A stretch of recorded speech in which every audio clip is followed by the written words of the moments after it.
சாரதிவேலின் universe சேனலுக்கு வரவேற்கிறோம். காட்டில் பல விலங்குகள் வாழ்கின்றன. அதில் தனித்துவம் கொண்ட நீர்யானையை பற்றித்தான் இன்று நாம் பார்க்கப் போகிறோம். உலகத்தில் வாழக்கூடிய விலங்குகளில் 3வது பெரிய தரைவாழ் விலங்கு என்ற பெருமைக்குரியது இந்த நீர்யானை, ஹிப்போபோட்டமஸ். நீர்யானை ஆப்பிரிக்காவில் வாழும் மிகவும் பலம் பொருந்திய பாலூட்டி மற்றும் தாவர உண்ணை ஆகும். இவை நீர்க்குதிரை என்றும் அழைக்கப்படுகிறது. இவை 40 முதல் 50 ஆண்டுகள் வரை உயிர் வாழ்கின்றன. இதன் உடல் நீளம் 3.5 மீட்டர் வரை இருக்கும். இதன் உடல் எடை 1500 கிலோகிராம் முதல் 3200 கிலோகிராம் வரை இருக்கும். ஒரு நாளில் 16 மணி முதல் 20 மணி நேரம் வரை ஓய்வு எடுப்பதற்கே பயன்படுத்துகின்றன. ஆனாலும் 1 மணி நேரத்திற்கு 20 கிலோமீட்டர் வேகத்தில் இவைகளால் நடக்க முடியும். நீர்யானைகளால் ஒரு மைல் தூரத்திற்கு 1.6 கிலோமீட்டர் தொலைவில் 115 டெசிபலில் அளவிற்கு சத்தத்தை எழுப்ப முடியும். புல்பகுதியில் இருந்து ஒரு நீர்யானை 45 கிலோகிராம் அளவிற்கு புல்களை உண்ணுமாம்.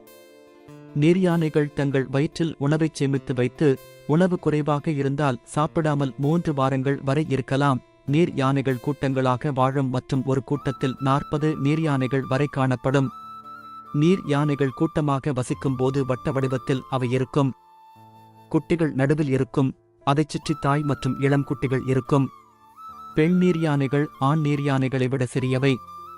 ஆச்சரியமான உண்மை என்னவென்றால் நீர் யானைக்கு நீச்சல் தெரியாது. அவை நீருக்குள் நின்று கொண்டுதான் இருக்குமே தவிர நீந்தாது. நீர்யானை பகலை விட இரவில் சுறுசுறுப்பாக இருக்கும். இந்த நீர்யானைகள் தங்களுடைய பெரும்பான்மையான நேரத்தை தண்ணீரில் செலவிடக்கூடிய காரணம் அதன் உடலை மிதமாக வைத்துக் கொள்வதற்காகத்தான். நீருக்கு அடியில்தான் இவை பாதுகாப்பாக உணர்கின்றன. தண்ணீருக்குள் இருக்கும் போது அதனுடைய கண்கள் மற்றும் காதுகள் தண்ணீருக்கு வெளியே நீட்டியபடி இருக்கும்.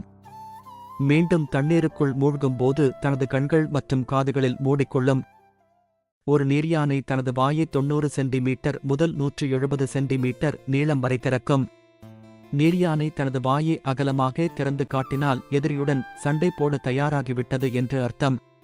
நீர்யானையின் கடைவாய்ப்பல் பெரிய கொம்பு போல, யானைக்கு தந்தம் இருப்பது போல நீண்டு இருக்கும்.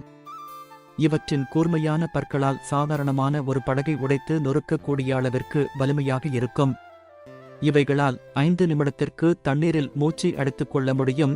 தண்ணீர் பகுதியிலும் சரி நிலப்பகுதியிலும் சரி தனக்கென்று ஒரு எல்லையை வகுத்து வாழக்கூடியது இந்த நீர்யானை. இது பார்க்க அமைதியாக இருக்கும். அவை வாழக்கூடிய இடத்தின் எல்லைப்பகுதியை எல்லாம் பாதுகாக்கக்கூடிய வேலையை ஆண் நீர்யானை பார்த்துக் கொள்ளும். மேலும் இந்த நீர் யானை தானாக சென்று யாரையும் தாக்காது. அது வாழக்கூடிய இடத்தினுள் நீங்கள் அத்துமீறி நுழைந்தால் அப்பொழுது உங்களை மிகவும் மூர்க்கத்தனமாக தாக்கும். இவை நீரில் உள்ள போதே குட்டிகளை பெற்றுக்கொள்ளும். இந்த குட்டிகள் பிறக்கும் போதே 45 கிலோகிராம் அளவிற்கு உடல் எடையை கொண்டுள்ளன. இந்த குட்டிகள் நீருக்கடியிலேயே தாய்ப்பால் அருந்துகின்றன. சாரதிவேல் யுனிவர்ஸ் சேனலை பார்த்ததற்கு நன்றி. அடுத்த வீடியோவில் பார்க்கலாம். நன்றி வணக்கம் கூறுவது உங்கள் சாரதிவேல்.